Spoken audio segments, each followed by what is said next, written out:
Muy bien, bienvenidos de nuevo a este micro update en patología musculoesquelética que estamos realizando durante este confinamiento. Espero que estéis todos bien y en este caso que nos atañe hoy, lo que hablaremos es hablar de una de las entidades que quizá más quebraderos de cabeza nos da muchas veces por su difícil diagnóstico, que es el pubic related groin pain, o lo que es comúnmente denominado en castellano o en español la osteopatía dinámica de pubis, que se ha denominado históricamente. Muy bien, como siempre y para empezar es importantísimo conocer la anatomía de esta región. La anatomía de esta región es muy particular.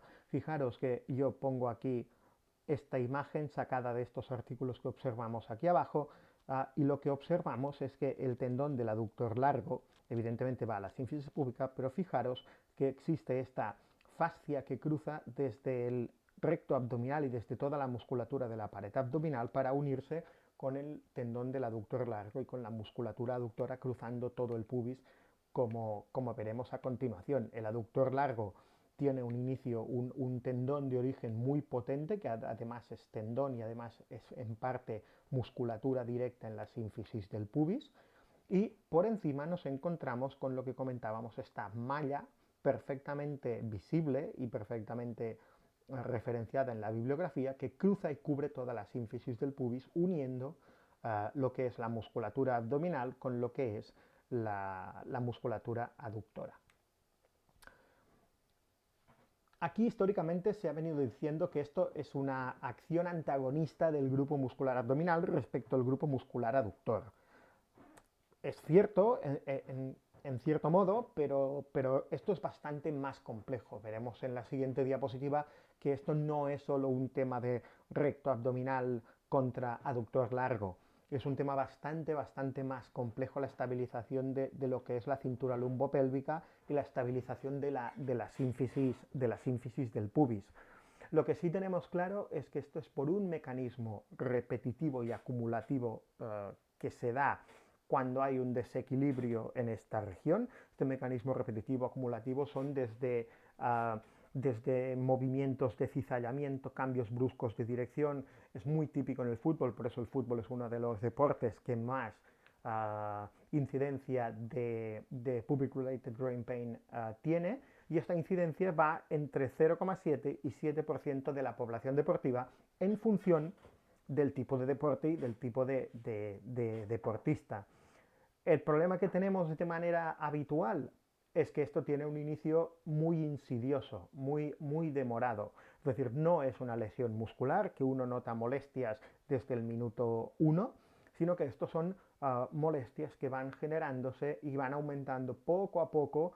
Ahora un poco en la zona más del pubis, un poco en la zona más del abdomen, un poco en la zona baja, un poco irradiado a la parte medial del muslo. Es decir, son unas molestias muy inespecíficas que generalmente el deportista lo atribuye a una sobrecarga y que pasa por diferentes diagnósticos, como son entesopatía del aductor largo, um, desequilibrios a nivel de la región, patología de psoas, problemas de cadera, y realmente va cambiando de diagnóstico cada X tiempo y las molestias persisten en esta región, y ahí es donde debemos pensar que esto se trata de un problema de la sínfisis del pubis.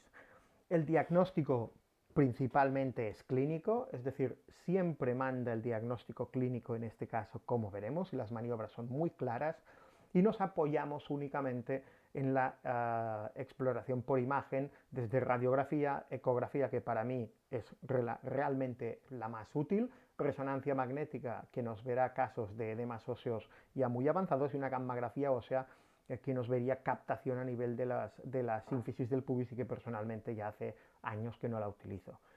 Y luego el return to play, como existen diferentes grados y diferentes estadios de osteopatía dinámica de pubis o de pubic related groin pain, pues oscilará también entre 1 y 6 meses aproximadamente.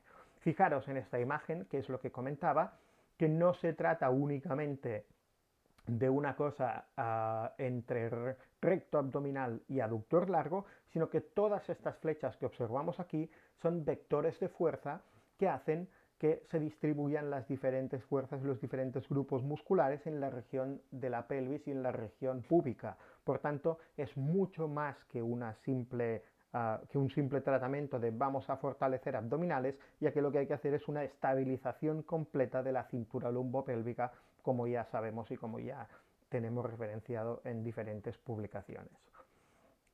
En esta publicación, en 2015, ya pusieron todos los elementos que actúan sobre la sínfisis del pubis como si fuera un reloj. De hecho lo llamaron el reloj de la sínfisis púbica, desde el ligamento inguinal, el recto abdominal, la sínfisis púbica propiamente, el aductor largo. Es decir, podemos observar una gran cantidad de estructuras que generan una tracción, y además a esto le sumamos la fascia que hemos comentado, que une la faja abdominal con la musculatura aductora. Y aquí en estas imágenes de cadáver y en estas imágenes de resonancia observamos claramente esta aponeurosis, esta fascia que atraviesa desde el recto abdominal y desde el piramidal y que cruza toda la sínfisis del pubis para unirse directamente con el aductor largo. Observamos que además es una auténtica malla que realmente cruza y desde un tejido que puede tener la capacidad de distribución de fuerzas también como conocemos. Aquí había una grandísima disparidad en cuanto a nomenclatura, que si osteopatía de pubis, que si osteopatía dinámica, si osteitis pubis, que si pubalgia. Aquí unos cuantos expertos en la materia se sentaron para definir lo que tiene que ser, pues casi siempre, que es definir una nomenclatura más o menos universal para que todos hablemos un poquito de lo mismo.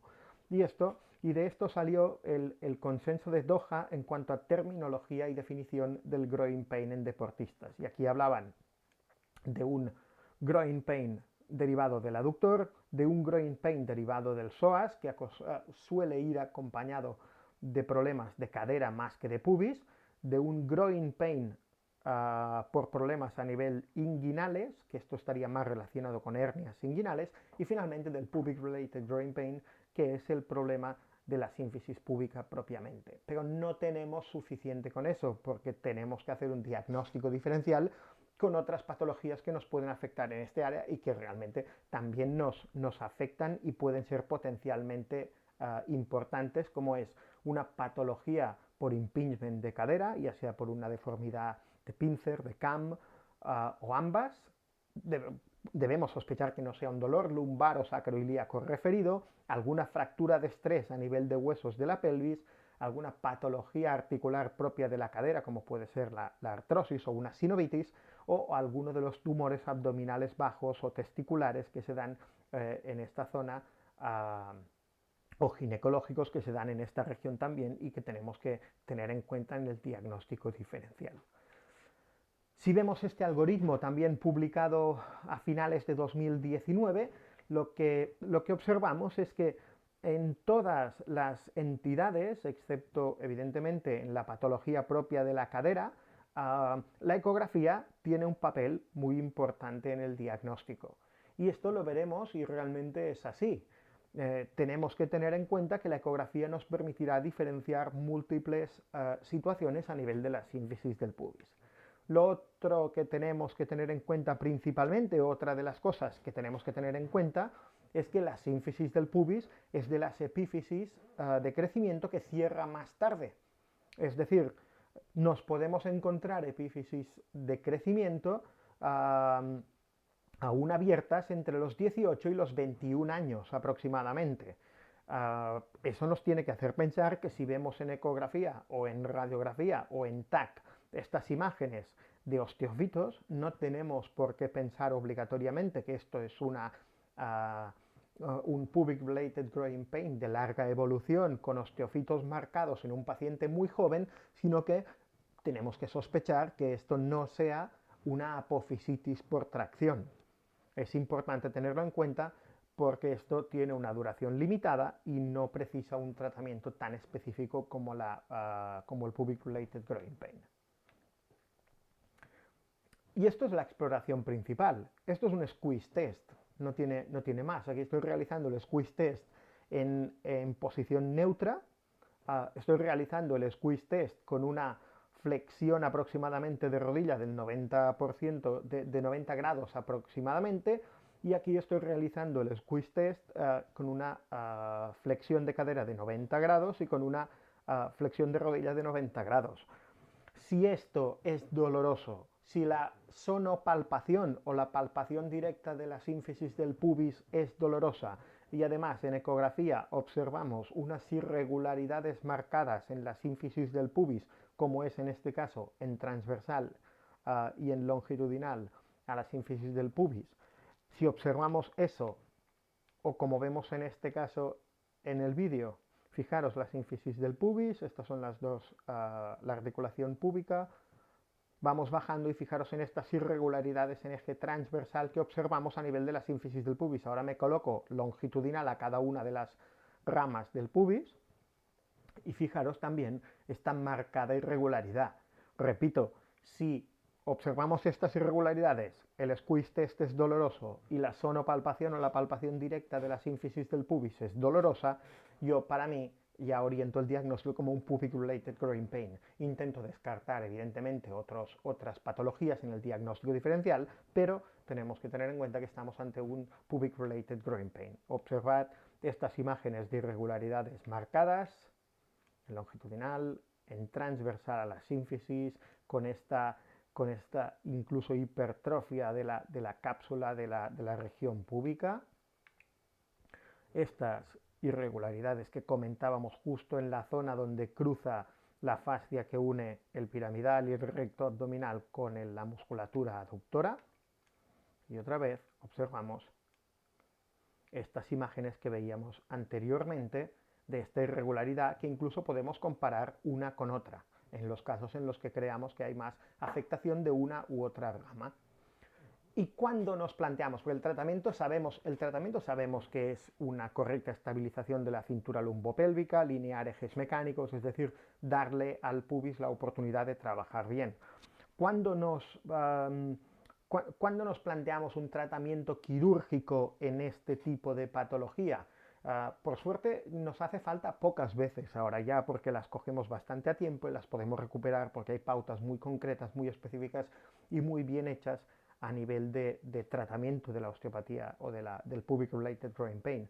Pero en base a mi experiencia, al menos viendo deportistas y sobre todo futbolistas, yo lo que me he hecho es un algoritmo propio que le he llamado la teoría de los cuadrantes, que es que yo cojo una imagen de la pelvis entera y la divido en 4 cuadrantes, 1, 2, 3 y 4.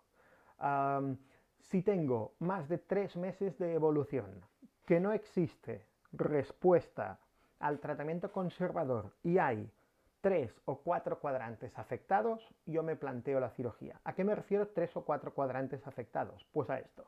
Fijaros, observad aquí osteofitos e irregularidades del borde óseo de la sínfisis púbica. Esto es un cuadrante afectado. Aquí podríamos tener otro cuadrante afectado si esta imagen fuera simétrica. ¿Y qué nos podemos encontrar en la parte de arriba? Pues lo que se denomina Sports hernia. Fijaros con la maniobra de Valsalva cómo sube este lipoma herniario. Es decir, aquí tenemos un lipoma herniario, una Sports hernia. Aquí tenemos una irregularidad de la sínfisis púbica, aquí podríamos tener otra y aquí podríamos tener otra Sports hernia. Estos serían 4 cuadrantes afectados.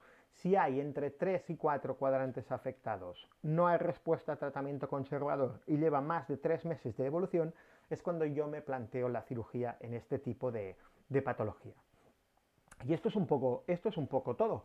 No quiero tampoco alargarme más porque el tratamiento habitual, el conservador, es un tratamiento de fisioterapia pura y dura, bien hecho, progresivo, individualizado a cada paciente, de una correcta estabilización lumbopélvica en función de la tolerancia.